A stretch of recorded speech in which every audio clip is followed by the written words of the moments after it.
Good morning, everybody. Welcome to the Social Housing Roundtable. Lovely to have you all with us already.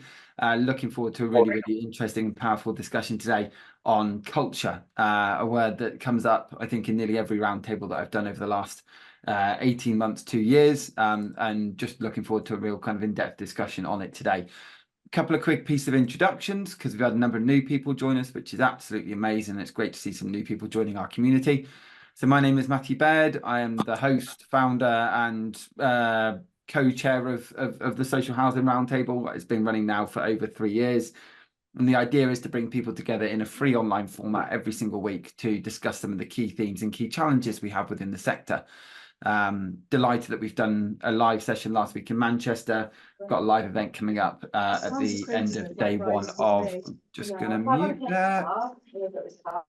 At the end of day one of the the Liverpool conference. But the idea behind these, as I say, is to have a really true and authentic discussion. So there are no such things as stupid questions. I don't mind whether you've been in the sector for a week or for 40 years. I want to hear from you, and we want to hear from you today. Feel free to put questions in the chat as we go through. The format tends to be our co-host, which today will be Michelle, who I'll introduce in just a minute.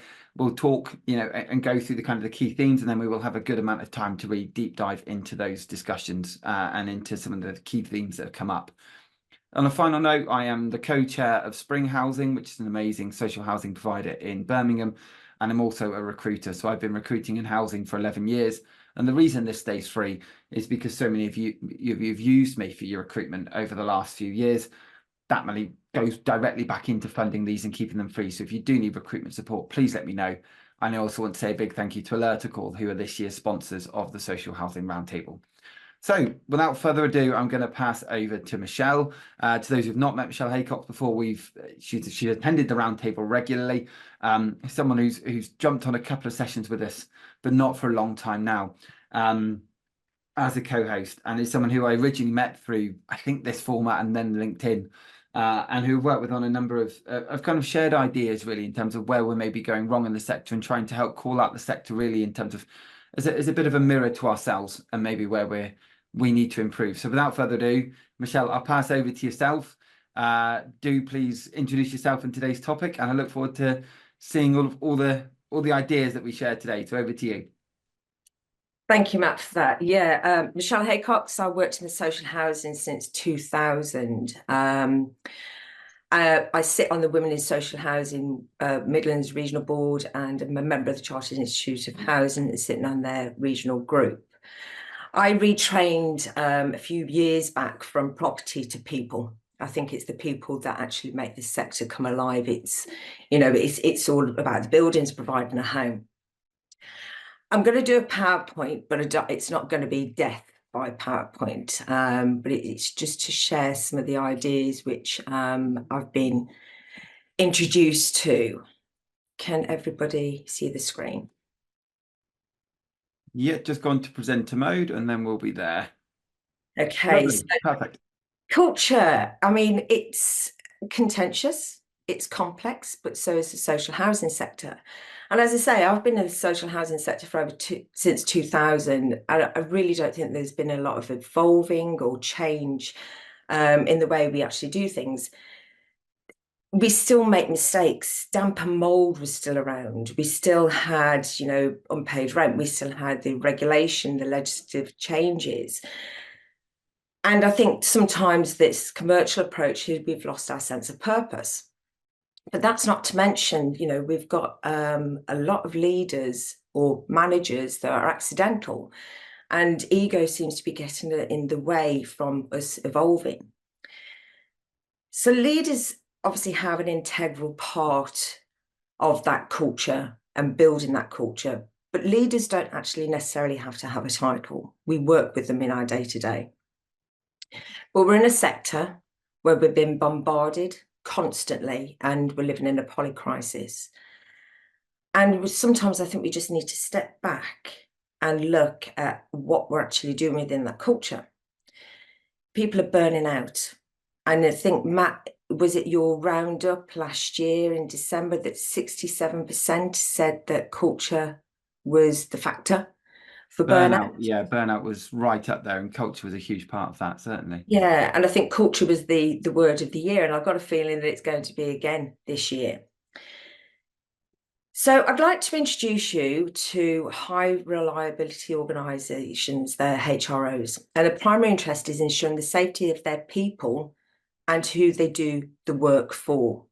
And they're complex and high risk environments, and they need to avoid catastrophic failure. And examples of these are nuclear power plants, aerospace, nuclear, air traffic control and that kind of thing.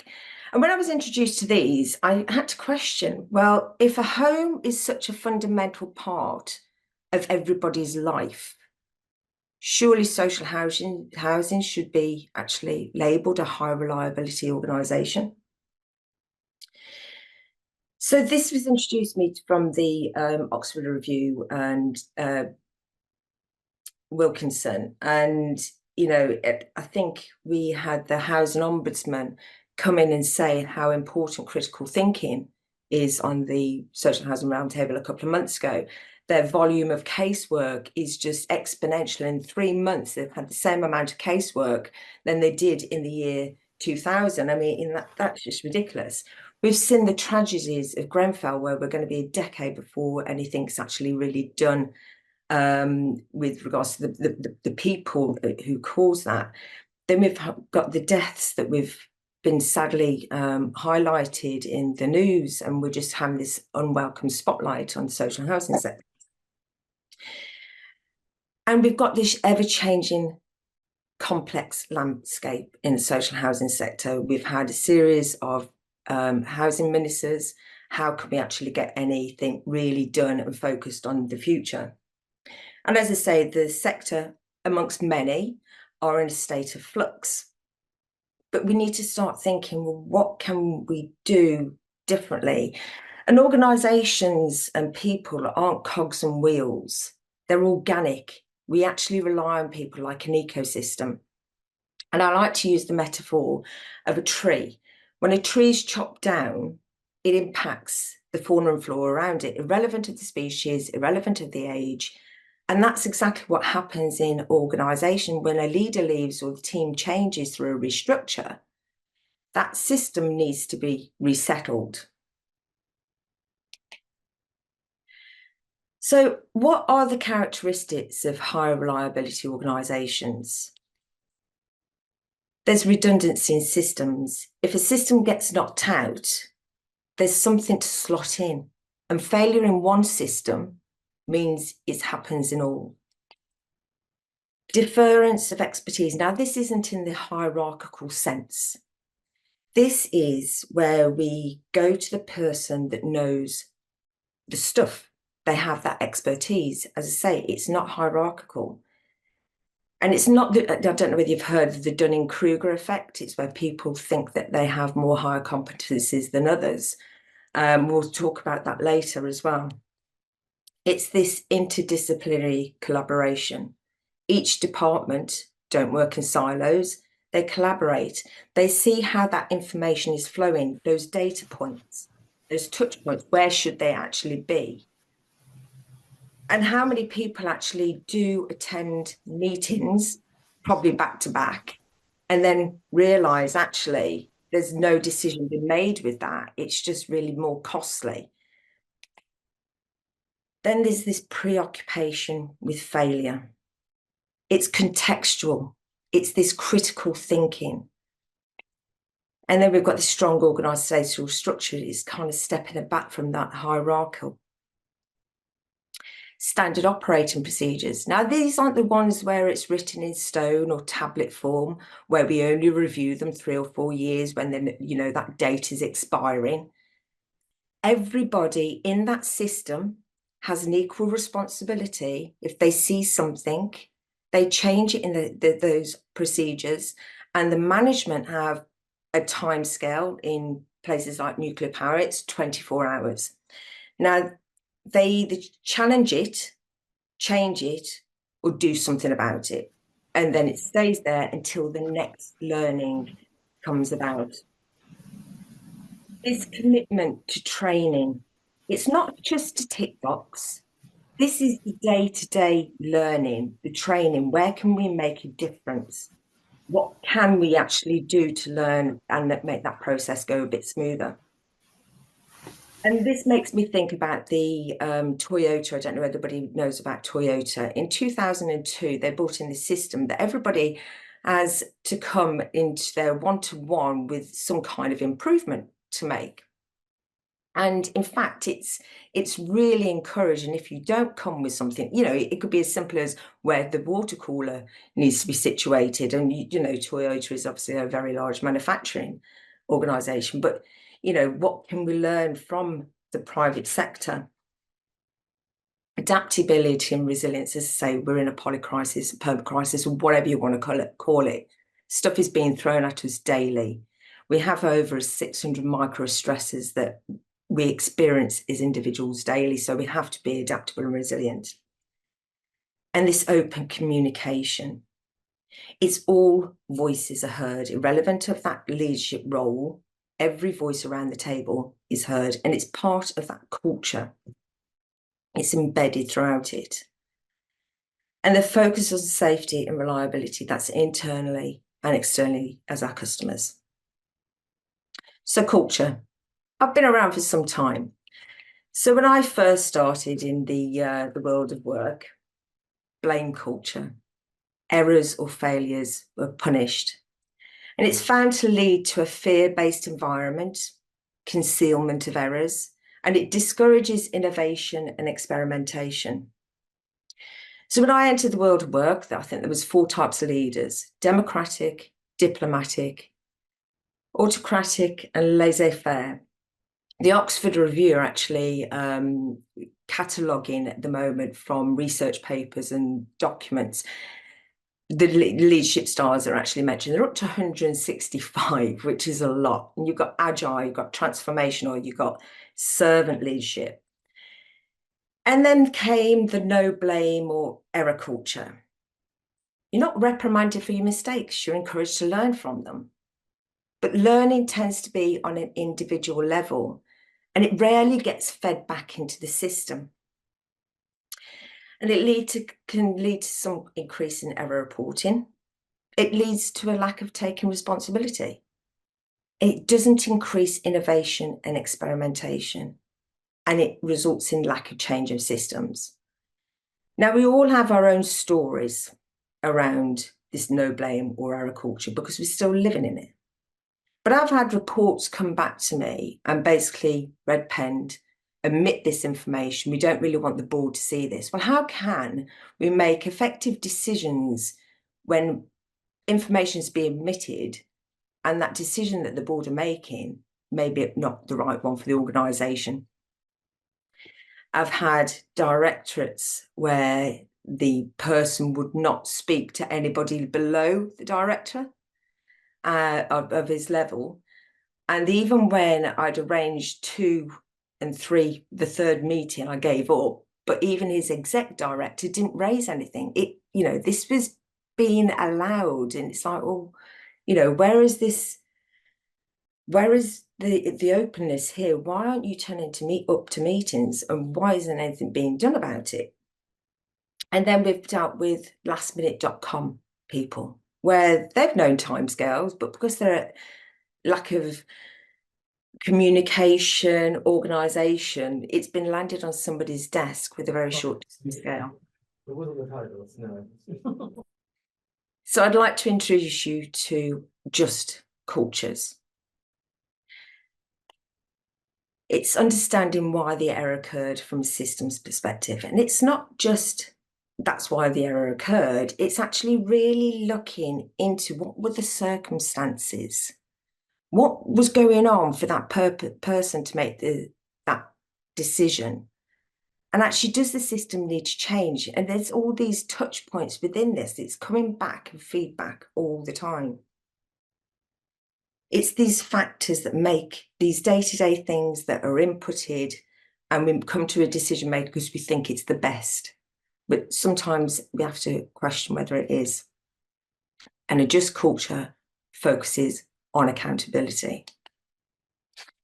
Now, I'm just going to throw these stats up because, as I say, managers account for at least 70% of the variance in employee engagement scores across the business. 1 in 2 employees leave a job because of the manager. And employees who receive daily feedback from their manager are 3 times more likely to be engaged than those who receive feedback once a year or less. Now, I mentioned burnout. Too often, the first time a HR department or those above hear that an employee is burnout is at an exit interview, if they actually happen, or a grievance. And the employee-manager relationship is critical in retaining talent. And we had this discussion, you know, that cost of what does it cost to recruit somebody and retain them. I'm sure I saw a statistic around about the 50K mark. So can we really afford to be getting leadership and culture wrong? We do have historic accidental managers that are actually doing more harm than good. And we've got managers out there that are blocking because of their ego. And it, you know, fear does set in, and, you know, culture is a very complex thing, as I said. So around just culture, accountability is down to the individual. That's everybody. So they're accountable and responsible for reporting errors and mistakes. And I feel like when I say this, it sounds like the train. If you see it, say it's sorted.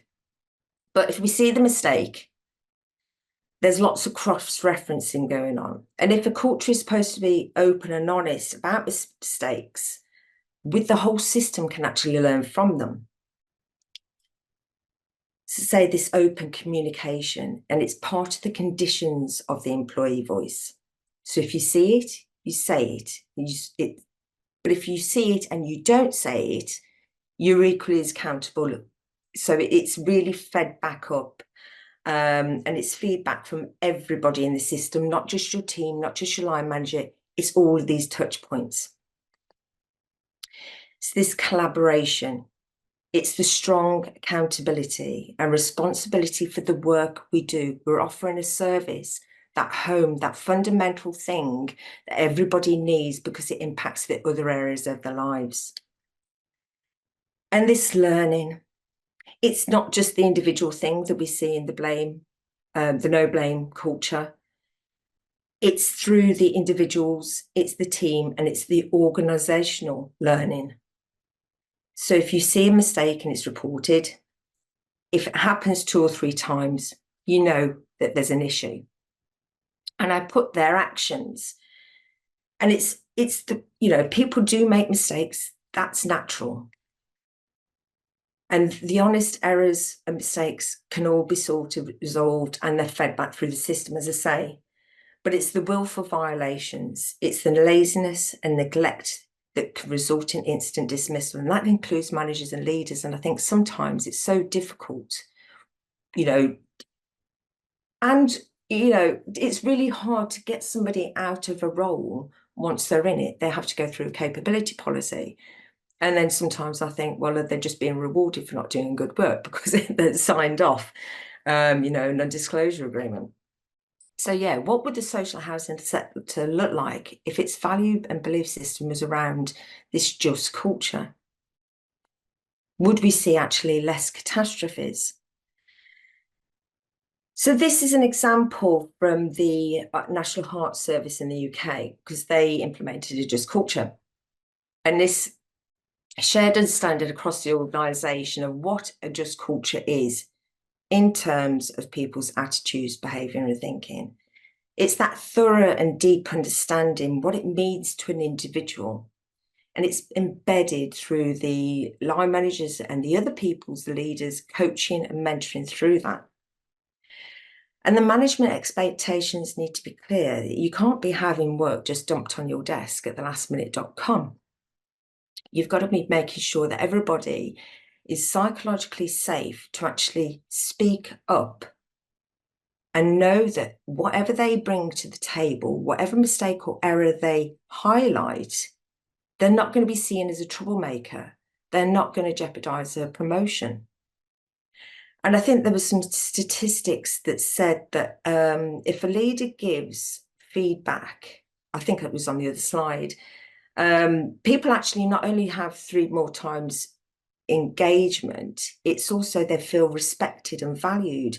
Everyone wants to be seen, heard, and acknowledged for the work that they bring to the organisation.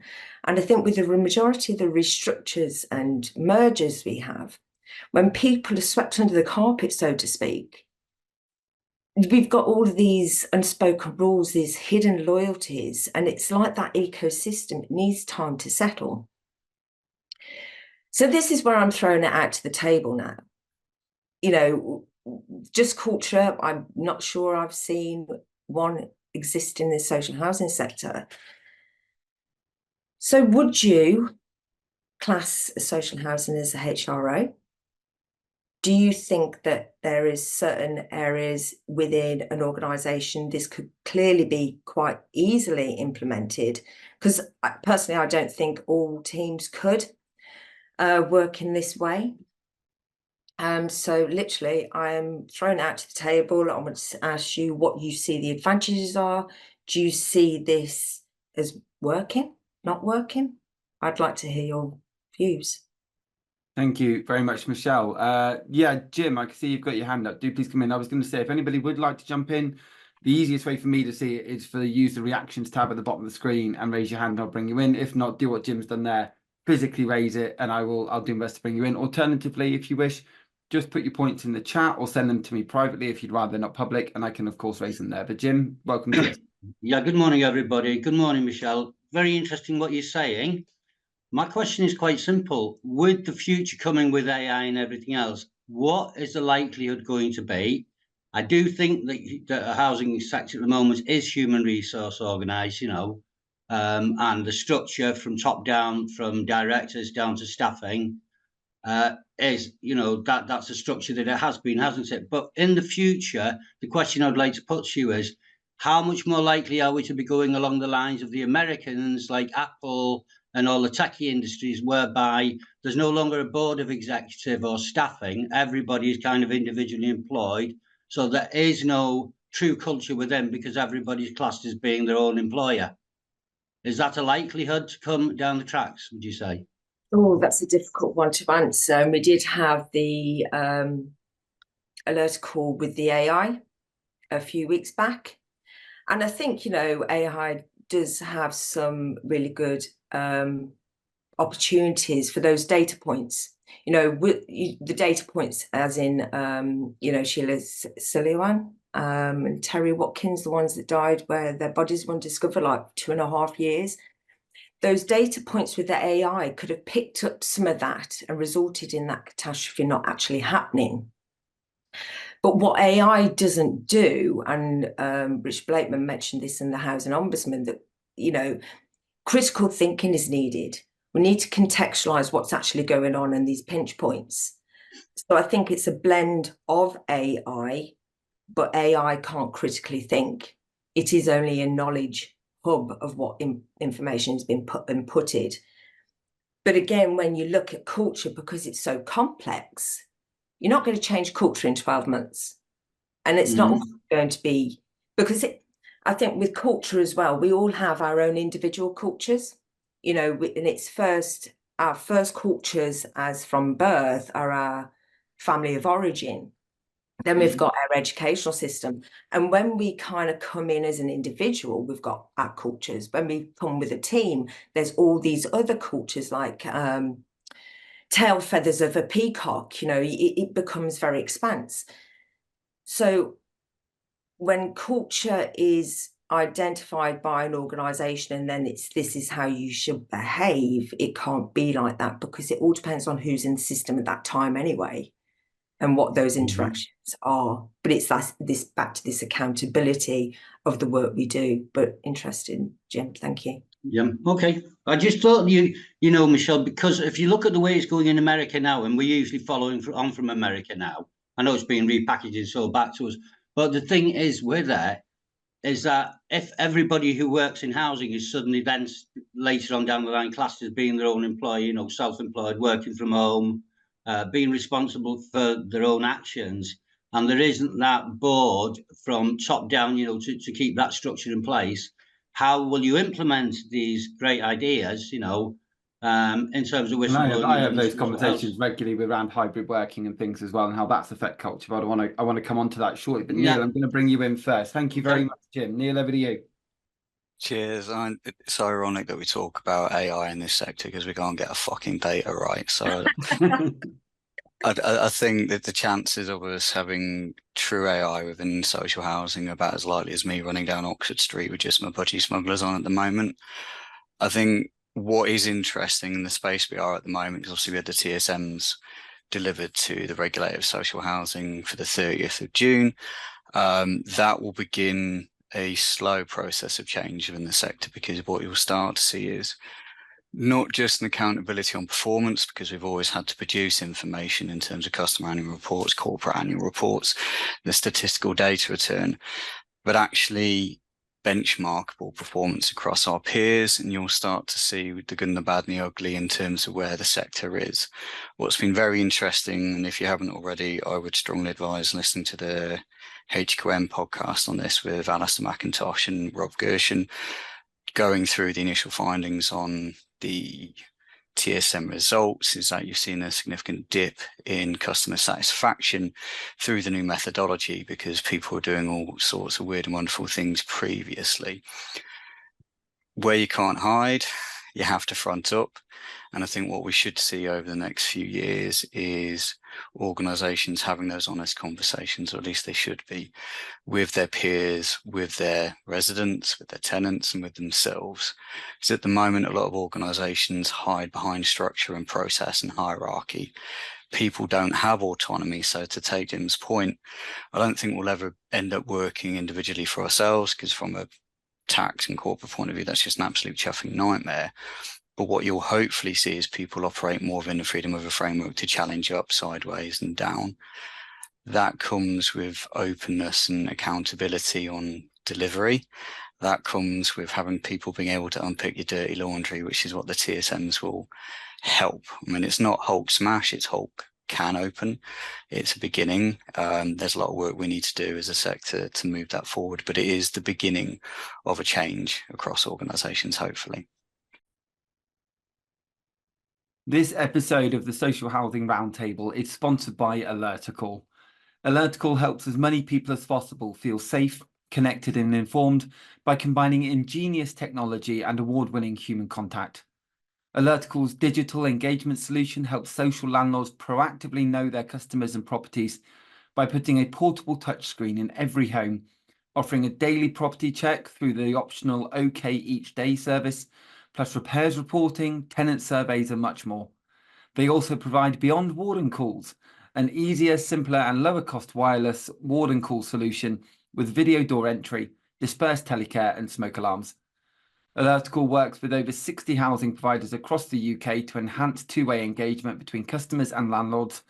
In 2022, Alertical won the Queen's Award for Enterprise and Innovation, and in 2023 won Housing Supplier of the Year. I'm delighted to have them as our sponsor of the Social Housing Roundtable throughout 2024.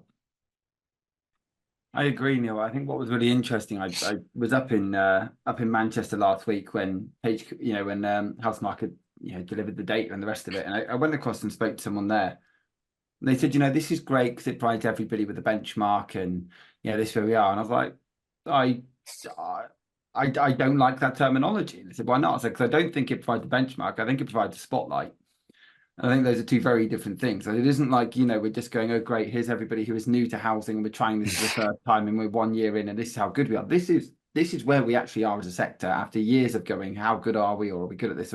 This is really showcasing where we are. It's a spotlight, not a benchmark. And I know you and I have spoken before. By the way, just because we both got ginger beers didn't mean we agreed on the dress code either. I'm just putting that out there. But I think one of the things that's interesting when you and I have spoken quite often is actually that we're in agreement that sometimes some of the issues have been and Michelle and I were talking about this before today as well. stigmatizing everything that we pretend doesn't happen in the sector but does, is having a huge impact on this, and it is sometimes top down. And we've had some chief execs who've been in the sector for an awfully long time, and we need new ways and new methods of working. But I think it was Tony who mentioned in the chat before, the most common view I found is, well, if it isn't broken, don't fix it. That isn't the way we do things here, and those kind of phrases. And Neil or Michelle, I kind of, just from your point of view, is this still, do you feel like the TSMs can be that big turning point, can be that big change in leadership if boards are brave enough sometimes to make some difficult decisions? Or do you think this is just going to be, as you know, as Housemite pointed out, well, actually this is just, people are going to use this as a benchmark, and that's just how the sector is going to perceive it? I think if you're going to do surveys, and we have to do surveys, not looking at the outcomes of those and not looking from the learnings from them and then trying to account for them and use them is just stupid. The regulator will be paying very close attention to outliers, both in terms of positive and negative performance. There are some very ingrained trends here already. Complaint handling satisfaction is crap. Satisfaction for low-cost homeowners is crap. I think, as Rob mentioned in his podcast, I think 55% was the highest score for an organisation from low-cost homeowners. So shared owners in particular are not in a very happy place.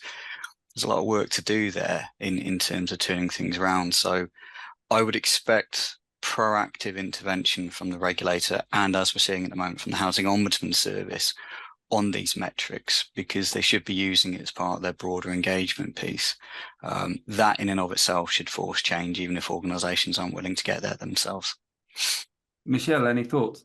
Yeah, I think failure is clouded by ambiguity. And sometimes with that data, as Neil said, I think sometimes we can look at what failure looks like, but actually that could be a really great learning opportunity. And sometimes when we think we're being successful, actually there's lots of failures there as well.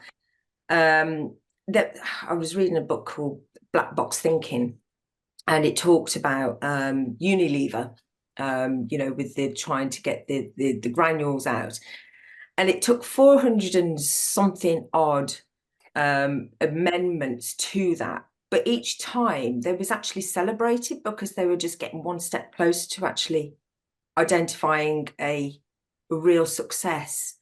So it is those tiny touch points, but when you look at culture, and we're all in it for the reason. Everybody here on this table is passionate about the sector, otherwise you wouldn't be taking an hour out of your day. And I think that's the voices that we need to be hearing. And it is not just the top down. This just culture is the bottom up. It's more a bottom up approach, because the people on the ground actually know what the faults are. They just get gatekeepered and as I say, disencouraged to innovate. And I think the last thing is, you need to have a bottom-up culture would be ideal if it's allowed to happen by top-down, ironically. Yeah. I think there's that thing. Vic, I'm going to bring you in. Thanks for being patient. Do please come in with us today. Hi, thanks, Matt. And good morning, everyone. Good morning, Michelle. I'm coming at it, Matt, maybe from more of a recruiter's point of view. As you know, I've been, in the game, sort of recruiting into the sector for 16 years. I want to touch on something that Michelle said earlier on about maybe the commercial approach that has been introduced to like housing delivery. I've got certain contractors on my books that will not work with, within local government. They only want to work for RPs, and that is purely down to potential red tape culture and sort of bureaucracy that goes with it. So I just want to put out to the group, and you guys may have worked on both sides of the fence, working in organizations, is there such sort of disparate sort of change in culture between, say, local government and RPs? And if so, where does the leveling up point happen?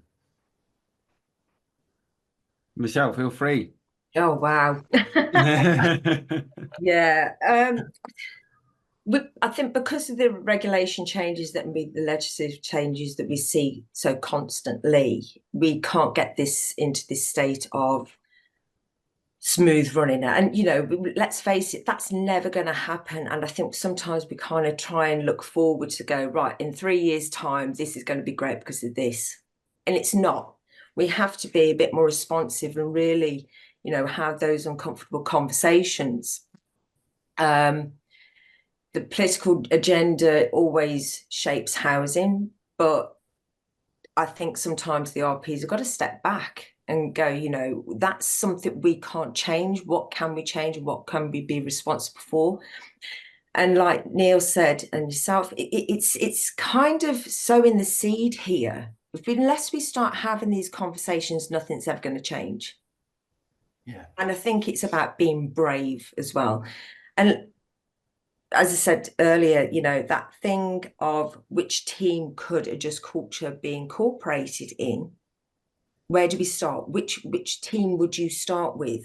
And RPs are set up differently depending on their historical data, you know, and their governance impacts a lot of what they can do.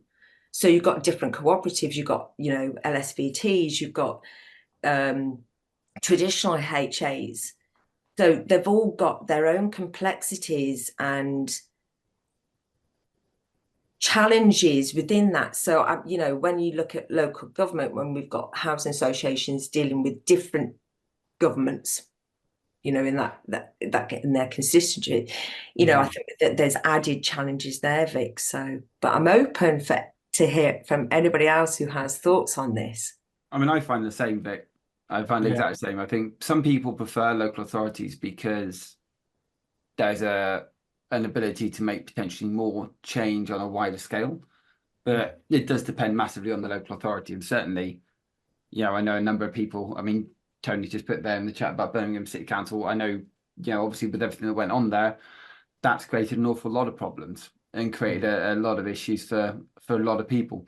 Jan, I'm going to bring you in. I've just seen your hand go up, and then I'm going to Joe. Joe, you were just beaten to the punch, but Vic, I completely agree with you on that. And I think actually, in a world in which everything moves quickly, and this is again something we can come back to, the speed with which sometimes housing providers, be them local authorities or housing providers, react is an embedded part of your culture. And customers are used to getting that speed of delivery, but yet we're still not particularly great at always in housing. And I've never had more roles for complaints officers than I have right now. It is getting absolutely mad. Jan, I'm going to bring you in, and then I'm going to Joe, and then to Denny. Okay. So I'm old, but not old enough to have actually known Octavia Hill personally. And for those of you who don't know who Octavia Hill was, she was obviously the queen of housing management and started the whole movement.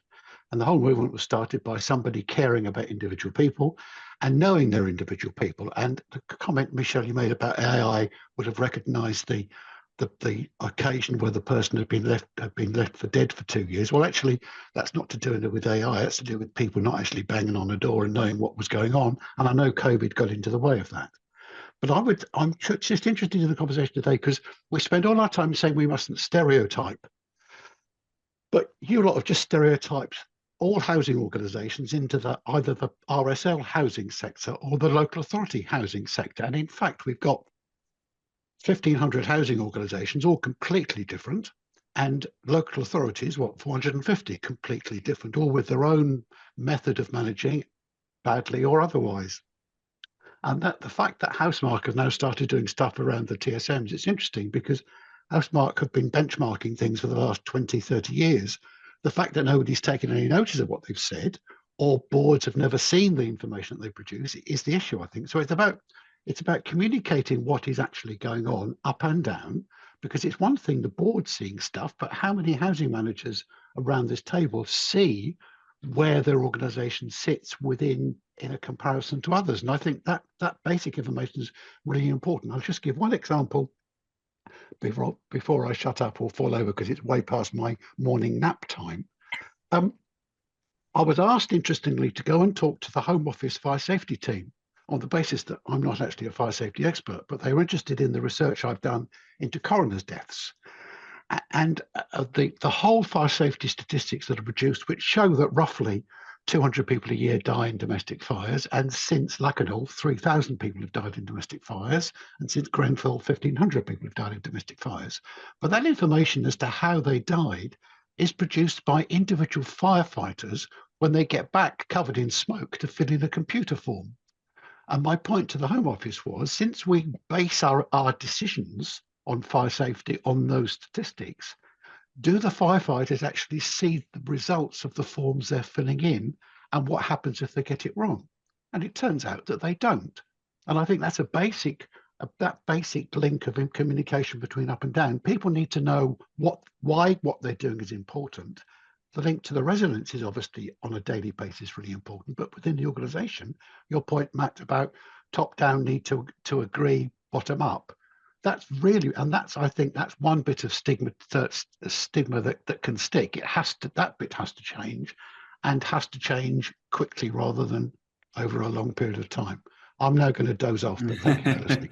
No, I mean, I agree with you. And actually, it's interesting when you said about, going stigmatizing RPs and stigmatizing local authorities, because I don't disagree with you at all.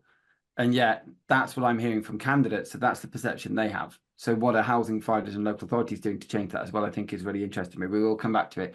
Joe, I'm going to bring you in, and then there's a point in the chat, and then I'm bringing in Dunny. So Joe, over to you. Good to have you with us today. I'm sorry I'm a little bit late. I had another meeting at 11 o'clock that I had to attend because I really wanted to attend this session. So I'm sorry that I'm a little bit late and I'm coming in. Good. So I'm sorry if I'm repeating anything that you've already said.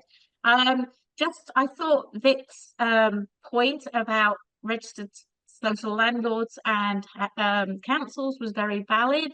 There is that perception, and whilst none of us want to be judgmental, there's that perception, and rightly so, I think, because the housing sector, registered social providers have tried to become more commercial, but with a social purpose, and so therefore see things through a more commercial lens. Councils, whilst they're trying to do that, they're still very, very bound by politics. So we've got in registered social providers have a political view because they've got legislation and regulation to manage. But there is a lot of politics. Having worked in both local authority housing and in for housing associations, I can tell you there is a big difference, and it's the politics. You get your innovation gets stifled because of the politics in a local authority. So I can totally appreciate where your contractors are coming from, Vic, in that respect. That's something that local authorities need to overcome. They need to not allow the politics to stifle their innovation and their commercialism.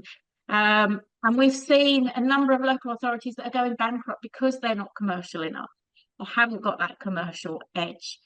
But there is a lot that we can learn from outside the sector, absolutely, a lot that we can learn from outside the sector, and that's something that we do in the organisation that I work for, is we bring in outside expertise. We bring that in all the time, examples of that, and how we can adapt that to the social housing sector, because we are not agile enough. Even though we're looking at things through a commercial lens, we are still not agile enough, and we need to get there. At the end of my No, I completely agree. And actually, it's backed up by a point Adriana's made in the chat, which is there's a lot we can learn when we're developing our customer service strategy. I researched Disney World, electricity networks, a few other strategies. And as I've mentioned to you, John, a number of times, I've mentioned on this table before, there is a huge need at the moment to bring people from outside the sector in, because so many people in the sector have been burned out. And when we're looking at particularly stuff with complaints and everything like that, everyone's saying to me, what we really want is somebody with financial regulation experience to join, and so someone from banking or someone from travel or wherever it might be, because we want someone who's been trained and heavily trained in customer journey, customer experience, and complaints in a way that we haven't trained people in the housing sector, and why we're so far behind. And I completely agree with you, Michelle. I'm just going to ask you if there's any comments or thoughts on Joe, Jan, and Vic's point before I bring in Dunny. I think for me, it's that innovation piece. People are, I keep on saying they're disencouraged to do it because it's going to take too much work. It's too complex. So if it's too complex, we're just constantly ignoring it. I don't know how many people on the round table today have read the report, Leadership in Housing, a Looming Capability Gap, that was launched in December 2020, I think, between the ILM and the CIH. It's only a 2 or 3 pager, but we're not bridging the gap. We're actually creating a wider gap. We're not co-creating and we're not co-constructing each other from this learning aspect. And it's when we acknowledge the errors and acknowledge where we actually are now, that's the only time we can actually move forward. But we're not brave enough to acknowledge where we're at. I completely And agree. again, that ego piece still gets in the way. Yeah, and Neil's just shared that report in the chat, so thank Thanks, you, Neil. Neil. Adini, I'm going to bring you in. Great to have you with us today. Thank you for joining us. Hi everybody. Interesting discussion, and I may disagree slightly with the previous person that spoke. But first of all, just the comments that were made. I know there's a comment in the chat about Birmingham City Council, and it's just about the point that you made, Michelle, around learning from mistakes and that being a positive experience and a positive influence. We're very much blocked from that. We absolutely don't do that. So, for instance, it's okay to talk about Birmingham City Council because they've already failed. So that's fine. We're not talking about the local authorities that are on that sort of, that pathway to a similar failure. There's no open discussion about them. So we're doomed to repeat those failures unless people are brave enough and leaders are brave enough to say, I'm in trouble, and these are the reasons why I'm in trouble. People are just not having those conversations. So there are so many HRAs that are in crisis at the moment, and nobody is actually speaking about that. And then also another thing that's driving culture is really how we perceive the leaders in our sector and who they are and what they're doing. So, for instance, there's a real season of RPs just getting larger and larger, and merger being the way that's perceived as it's being driven as this positive change without what I think is proper a critical analysis of those decisions and how you're bringing together organizations. And I think the other thing it's doing, it's also helping to mask failure as well. So in amongst those mergers, you've got, and people who are in the sector will know the organizations that have been in trouble and have literally been swept into larger organizations. And then again, there's been no open discussion about why those RPs got into trouble, what the decisions were. And it's a very small number of people who sort of know either the inside of what those decisions were and what went wrong. And again, there's no open discussion about it, and there's no incentive to have an open discussion about it either. And when I think about mergers, I've been in a couple of organizations that have gone through a number of mergers, and the rhetoric that's pumped out there about it being only a positive thing, about there being no losers in that situation. And then there's no analysis subsequent to that as to, who is losing out? What has it done in terms of staff morale? What has it done in terms of the services that individual people can give to residents? How do the residents feel about the outcome of this, 2-3 years afterwards? Again, no discussion really about that. And coming back round to what the previous speakers spoke about around sort of commercialism, I'm very wary of that being sort of just pushed as this overall remedy, particularly around how local authorities operate.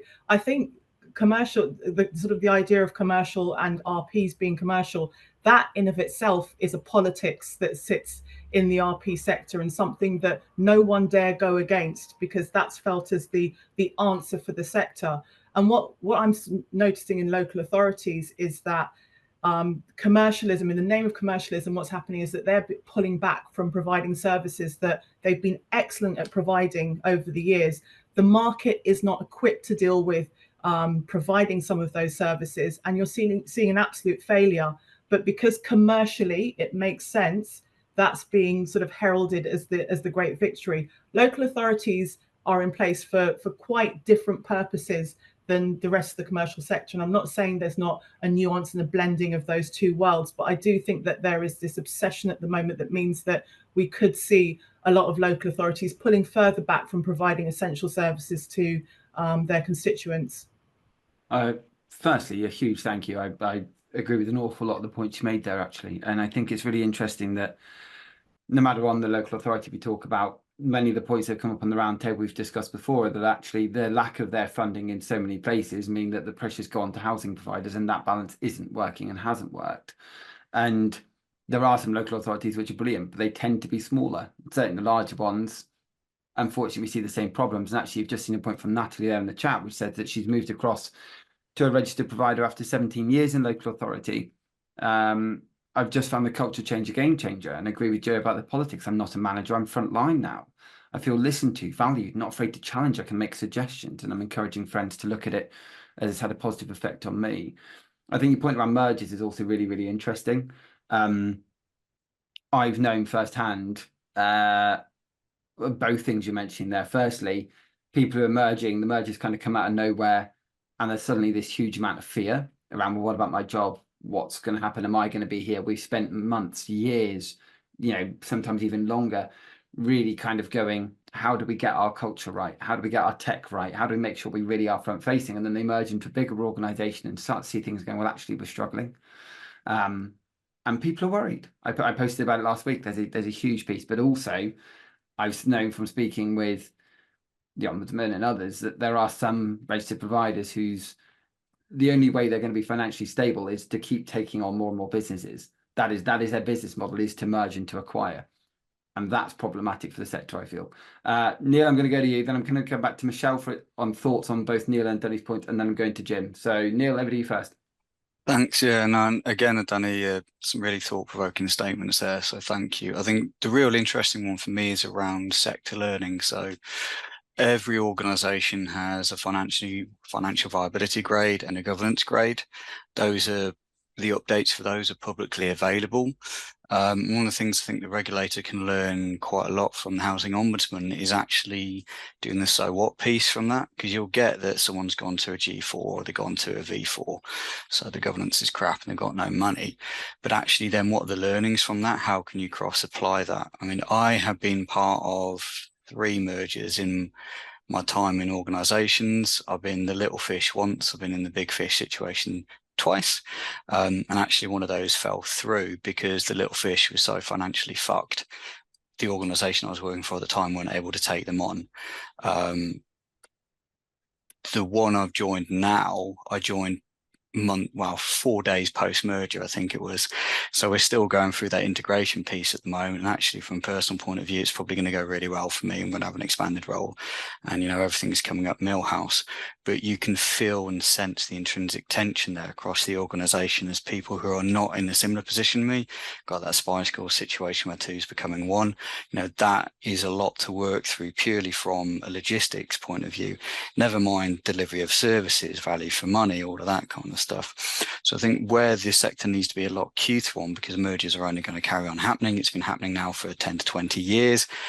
People get the knickers in a twist around it, but it's been an intrinsic part of the sector for a very long period of time, is understanding what is a good merger, what does that look like, but also where organisations fail, what are the root causes of that. I'll be very blunt, the organisation that the merger fell through on, they were the architects of their own downfall. They had a development pipeline that was far bigger than what they could frankly fund. They had crap oversight and governance in their organisation and worse reporting. And what happened there was that you had services to residents, to tenants, that were being negatively affected by, frankly, incompetence at a senior level. So those lessons have to be learned and applied across the organisation. I'm hoping long-term the RSH will look at the good stuff the Housing Ombudsman is doing from lessons learned and apply that across. I couldn't agree more. I think also it's very clear there's a reason they don't put me and you on the same stage at any of the conferences, Neil. But that's by the by. I think it would turn very blue. We need to do an after dark roundtable. Michelle, I know I said I was going to go to you, but I'm aware we're going into the last 5 minutes. So I'm going to go to Jim first and then back to yourself, because I want to make sure we've got time to kind of have an overview of everybody's thoughts. So Jim, over to you. Yeah, hi. Very interesting views there. When I was at the finance conference recently, I managed to speak with Jonathan Walters in one of the forums, and I asked him the question, when you're looking at the gradings, for the G1, V1, G1 and things like that, what happens to the business when they take on and merge with other organizations, and then they start to lose their scores because the other organization, they're taking on all their debt and all their problems? And is it fair to the larger organization who's trying to bail them out that then they kind of reduce their score, but not only reducing the score, their ability to restructure financially in the markets, to borrow money like from London Authority or, the various sector in general. So the idea of setting up this kind of a hierarchical setup and continue to do that across the board must make it very, very difficult to put into place. Would the panel agree and everyone on that? Thank you, Jim. So, Michelle, you've got that point there, you've got Neil's point, and you've got Adeli's point, and we've got about 2 minutes. So please, share your thoughts across the board there, because Paul's just put in the chat they announced their merger last Wednesday, which came out the blue. But the CEO gave the live briefing, and pretty much the second sentence was to reassure everyone that all jobs are safe and emphasize the merger is about growth and not efficiencies. Everyone's been talking about it since, and yet I'm yet to find anyone who's worried. Seems everyone's instead excited for the change. And Neil said, I think it's a necessary outcome. I think it's in response to Jim's point. They've taken on more risk and that needs to be reflected. Most judgments do reference that point in mitigation. And as Adriana said, an hour hasn't been enough for this discussion. So, Michelle, over to you to kind of, I guess, thoughts on a bit of a roundup on Jim's point, Neil's point, but also in terms of the session as a whole, because I think this is something we could come back to. I just think, as I said from the onset, social housing is complex. Culture is complex. And then when you start thinking about mergers, I mean, the points that Adeni made, honestly, the passion came through straight from there, and a lot of knowledge and insight. And Neil, brilliant as well. And, that sector learning and the financial viability, the fundamental thing for me is that everybody has a home, and what needs to be done to ensure that happens. Now, whether that's political, whether it's financial, what, but I've been through restructures and mergers where it's been 4 years down the line, and they really still haven't got a grasp of what's going on. So, as I mentioned before, you've got your own internal culture, then you've got the cultures that you bring to the table, and then when you've got mergers, you've got all of these unspoken loyalties and everything else that you just really can't get to grips of, because it's all shoved under the carpet. And I just think we need to start having more conversations about these, being a lot braver, because, I understand that when we have a risk of redundancy or losing our job, it's natural for us to start thinking about ourselves. What's going to happen to me? How am I going to live my life? What about my family? But what happens is it has a bigger impact, and we just don't see that sometimes because it's not spoken about. So it's having these open conversations. And I keep on thinking, there's a Japanese terminology or philosophy, I think it's Kaizen or something, Kaizen, where it's basically, it's this continuous practice of improvement, and it involves every single individual that comes to work. And remember, it's the work that we're doing and who it's for. So we have a job, but thanks, Joe. But at the end of the day, it's what we're doing for the other people. As I say, I think we are a high reliability organisations because the fundamental thing is a roof over everybody's head. And I'm conscious of time. No, it's great. Thank you very much. I think what's interesting, we even get on to hiring and recruitment and those kind of parts, which is what we originally thought we were going to touch on, Dave, but we haven't. I think one point I would go, and I know we've kind of said that, financial viability isn't everything and everything that comes with that.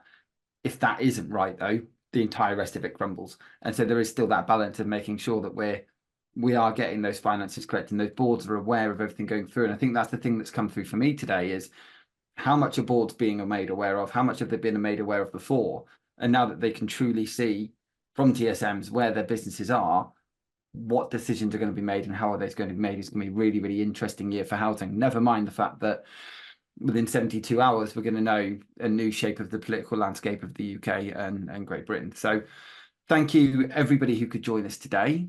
We've had 55 of us who came on and shared ideas and shared thoughts. If anyone would like to follow up, Michelle, what's the best way to get in touch with yourself? LinkedIn or my email, which you'll probably find on LinkedIn, and my phone number as well anyway. Fantastic. So reach out to Michelle Haycox. Thank you, everybody who could come today. Next week, I'm going to be confirming this afternoon. So I will let you know as soon as I know exactly what we're discussing. But for now, thank you, everybody, for joining us. And I look forward to seeing you all at a future roundtable. We're out of time, Jim. I've got to go. Sorry, pal. All right. Can you email? Yeah, I'll make sure we've got Michelle's email shared. Thanks, everybody. Right. Cheers. Bye. Thanks, everyone. Bye. Great. Take care. Bye-bye.